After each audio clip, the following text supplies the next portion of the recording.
Hi guys, welcome back to my channel. Today I'm just going to give you the entire breakdown of how to teach a paint party from start to finish. If you don't know me, I'm Zainab. I've been an artist for 9 years and I have a company called ArtXA, where I got this beautiful artwork from, and ZX Paints, where I teach creative workshops. So let's get right into setup. What I typically like to do and what I tell my clients is if you have 15 or less people painting, then I like to give myself about an hour for setup. If I have 15 or more, I will give myself 2 hours for setup. So when I get in, the first thing you want to do is make sure all your bags is in one area, especially if you're in someone's home or you're in somebody else's venue. You just want to make sure everything's off to the side. I put all my bags in one area, and the first thing I take out is tablecloth. If you don't need to put the tables together already, then just get your tablecloth. I like to set it out on all the tables plus an extra table, which will be the paint table. Next, I'll put down the easels. If you have easels, I'll put down all the easels, and I like to make sure they're at least a foot apart. Let's say this is a 6 foot table here. I like to put one and about a foot apart so that people have ample room when they're painting and they're not too squished. Like, don't nobody want to do that. So I like to put them at least a foot apart. After the easels, I'm going to put all the canvases down. I put example pictures on mine. If you don't have that, that's fine, but that will come next. Then I'll bring out a piece of paper towel or napkins. And this is all for Dollar Tree, y'all. This is from Dollar Tree. The cups, napkins, paper towels from Dollar Tree or whatever your dollar store is. And if I'm not using paper towel, I'll use about 2 pieces of napkins just so that people, when they're wiping their brushes, they have some room to like go back and forth and not have to keep constantly getting up to get more. After the napkins, I'll set down the paint brushes. Now, what I like to do is put down the napkin with the paintbrushes on top on the right side of each person's canvas, and then I'll put the cup of water on the other side of the canvas. So I'll put the brushes down. If I have 3, I'll just be like small, medium, or large. And if I have 4, I'll just be like tiny, small, medium, and large. Then what I like to do is you're going to want a water bucket. Definitely get a bucket. I got mine from Dollar Tree. You don't have to go all out on it. It just makes it easier so that when you're using the person's or the venue's sink or bathroom, kitchen sink, or whatever, you can just put it in the bucket, bring it to the table, and quickly, like, and easily refill your cups. So after the cups, like I said earlier, the cups I usually put on the left hand side, and then the brushes with the napkin are on the right hand side. So now that that's set up, we're gonna set up the paint. Yay! So you can use paper plates or you can use palettes. I know for some of my events, I use palettes. Some of them I use paper plates. It depends on the price point, what you're comfortable with. So what I like to do is set up the paint table. And once the paint table set up, I'll take my plates over there. And what I tell my clients and what I do with my assistants at my paint party, if they're watching, they're probably cracking up, is I call this the pastry table because we're basically going to be making pastries for our guests. And I say that because basically what I do is I lay all the plates out. Let's say the table can fit 6 plates. I'll have 6 plates out. And instead of putting all the colors down on each plate, I'll do it like an assembly line. And this is so helpful. It just makes it so much easier. If you miss a color, it's easy to see what color you missed. So let's say I have 3 colors. I highly recommend just putting the basic colors down for whatever painting you're teaching. Let's say you're doing a portrait, just put black, white, and a couple skin colors. Let's say you're doing a landscape painting. Let's say it's ocean. Just put black, white, blue, and dark blue. You got what I mean? Just the basics, just in case people want to freestyle. You don't want to waste all your paint. So let's say we're doing a portrait. What I'm going to do with the 6 plates that are on my table is I'll go with white, take it, put it on one plate, the second plate, third, fourth, fifth, sixth. Then I'll take peach, 1, 2, 3, 4, 5, 6. And I'll keep doing that with all the colors. And then I'll take the pastries and go serve it to the guests that aren't there yet. But I just like to do the assembly line. So once you have all your paint down, you're going to put it. It depends on how big your easel is. My easels, I use the aluminum easels. You can just slide it halfway under the easel and halfway out. You just want to put it in front of the easel. That's what's most important. And then of course, make sure your paint table is still pretty. I like to do Roy G. Biv, like have it in a rainbow order, just so that when people do get up to get whatever color they need, they can clearly see where each one is. You don't need to do that, but I like to do that. And on the paint table, you can have some extra paint supplies too. I typically like to have some extra brush sets just in case. You never know. You know, some brushes might be jacked up or you might have an extra person there. That has happened to me plenty of times. And you also want to have your cup, your palette, and your brushes that you'll be teaching with. And speaking of you teaching, you have to set up your artist easel. So the next one is to set up your artist easel. If you download the ebook in my bio, you'll have all the resources and all my vendors that I use within there. But you just set up your easel, make sure you have your canvas on it. Sometimes I will have a completed painting of what they're going to be painting, and sometimes I'll just have the outline version that I'm actually going to paint on. So now it's time to take pictures of your beautiful, beautiful setup. So I usually like to add 15 minutes onto the time that I'm already going to be prepping. So if it is an hour, I'll say an hour and 15 minutes. If it's 2 hours and 15 minutes, or whatever you know that you'll be comfortable with. And this is so that that last 15 minutes, you're getting content and you're also welcoming people in. Because as we know, some people are not, those people that come late. Some people come early, some people come on time. And you do not, trust me, over my 8 years of teaching paint parties, you do not like it when people are, coming in while you're still setting up. You feel rushed, you feel frantic, you don't get the chance to really invite people into the space. So definitely have that 15 minutes to get content and to welcome people in as they're coming in. The top 3 pieces of content you want to get during your paint party is pictures of the setup, people in action, which is just people painting, smiling, interacting. And the last one is pictures of people smiling with their painting. And I'll go more into detail.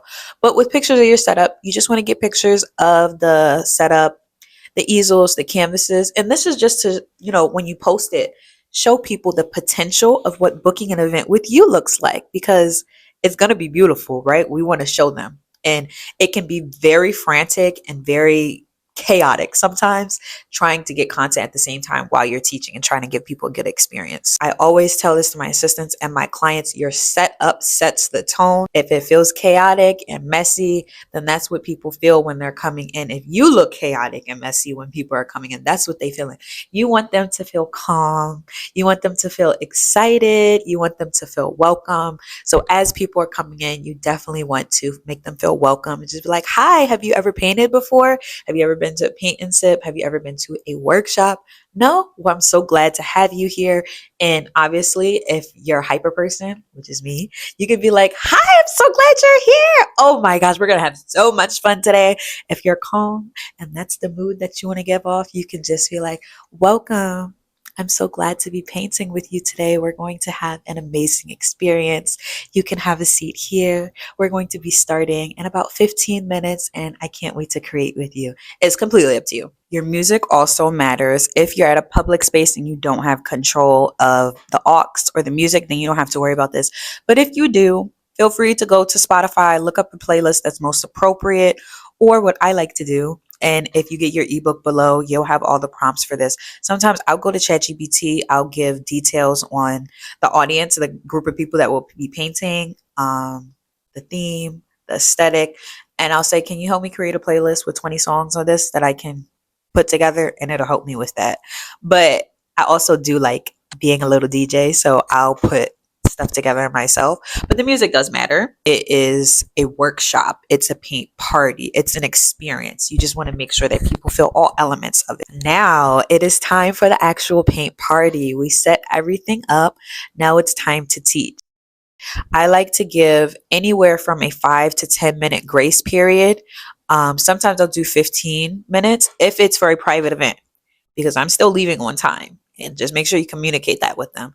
15 minutes if it's a private event and they're waiting for their guests to come. But if it's a public event or corporate event, typically people will be there on time. You just want to make sure you don't push it too far, just to be respectful of people's time and make sure that they book you again or they come to another one of your events. Now let's talk about the part that scares most people, which it shouldn't, but teaching. Teaching, I want you guys to think about this first, because everything is mindset. I want you guys to think about this. Take the pressure off yourself and think about the people that are coming to this experience. It's about them. They really couldn't care less about us. They just want to make sure that we feel warm and we're telling them the right things. That's all it is. You do not have to be the best artist in the room. Just make sure you're clear and you're encouraging. Now, what do I mean by that? What do you mean, Zaina? What does that mean? Don't worry, I got you. Here's how you teach step by step in a creative workshop. Teach like you are speaking to a fourth grader. And that is no shade. It's no shade. You just need to speak in the most simplistic way possible, just simple steps. Because more likely than not, these people are painting for the first time in years, or this is their first time painting, period. So you just want to simplify things. The next thing is to show and tell them. So show them the step, whether you're in front or walking around, and I highly recommend walking around during the event. Show them and tell them. So here's a recipe for each step that you're doing. Say, I'm taking my tiny brush, I'm dipping it in the brown paint, and I'm slowly going around the line on this outside part here. And then remember, as you show and tell, the next thing is make sure you say each step a few times. I like to say, if you didn't say 3 times, did you really say it at all? No, everybody didn't hear you, because they will be socializing. They will be having fun. The next thing is to make sure that you say it a few times, because everybody won't hear. And even if people do hear, they might forget, or they weren't just paying attention. And then the most important, if nothing else, if you forget everything, just make sure you walk around the room. Presence is key. Even if it's your first time and you forget to give every single step, be patient with yourself. It's fine. Just make sure that you walk around the room and that you're present with everybody. Don't stay in the front of the room. Don't stay in one spot the whole time, because not everybody's going to feel like they're getting the attention that they deserve. The next part of teaching a paint party, which is a part that I personally love, is to make sure that you get content. If you are doing this by yourself and you don't have an assistant, have a checklist in your notes and just keep it very simple so that you can just check it off during the event anytime you have a few minutes of free time. So for example, like I said in the beginning, make sure you get your setup. Make sure you get a few pictures and videos of people painting, close-ups of them painting, little strokes and details. And then lastly, pictures of smiling faces with their finished paintings. If you do have somebody helping you, obviously they can have a more extensive list of pictures that they want to get. Pictures and videos. For videos, I like to do short clips so that I can put stuff together for TikTok or for Instagram. And for pictures, I just like to make sure that I have my grid on my camera, and then I'll just snap a few pictures, like if nothing else, because it can get kind of, hectic, especially if you have more than 15 people. I just like to make sure that it's at least like stabilized and it's, centered. Now we are nearing the end of our event. So let's say this was a 2-hour event from 5 to 7 p.m. We were setting up from 4 to 4:45 because we let that last 15 minutes for pictures and inviting people in. From 5 to 6:45 p.m., I always like to do it at the last 15 minutes of the event. You're going to take a group picture. And what you can simply say is, "Hi, everyone. You guys are doing amazing. I just wanted to let you know in a couple minutes, we're going to take a group picture." Or if you just want to let them know we're going to take the group picture now, you can say, "Hi, everyone. Your paintings look amazing. We're just going to take a quick group picture before everyone leaves. And you guys will also get a copy of this after the event." You just tell everybody to get up. If you want them to get up, if it's too many people, they can stay seated. Just make sure you have a clear picture of everybody sitting down. Say, for example, they're sitting in a straight line, right? And you're teaching in front. You just want to tell the people on the end to kind of like go out so that you can see everybody. I like to get 2 pictures, one horizontal, one vertical, and then 2 videos, one horizontal, one vertical. And then you're just going to take those pictures, right? Then you're just going to take those pictures. If you want to keep it cute and fun, something I always do is based on the name of the event or the theme or the host name, I'll say on the count of 3, we're going to say, "Happy birthday, Amina." Or on the count of 3, we're going to say 90s, and everybody gets a kick out of that. Then once they get seated, it is time for the third step of content that I was talking about earlier, getting smiling faces. And I have more scripts and everything, as I was talking about, literally word from word in the ebook in my bio. Well, in the description if you're interested. But basically what I tell everybody is I will get to their level and just be like, "Can I take a quick picture, you guys, real quick?" Literally so simple. "Can I get a quick picture of you guys real quick? These look beautiful." And they'll smile and I'll take a picture. I typically get them when people are sitting down because I'm the one snapping the picture. I don't want to make too much work for them. But that's literally just such an easy way to get pictures. And you will thank me for this, because for the longest, when I first started out, I used to wonder where I was missing the mark with my content. I used to wonder, why did I come home with hundreds of pictures and videos from this event, but nothing seems worthy to post? It's because I captured content of them in action, but I didn't capture them actually enjoying it. And that is what will sell. That is what makes your business look like, a business that has events that people want to go to. So don't skip that step.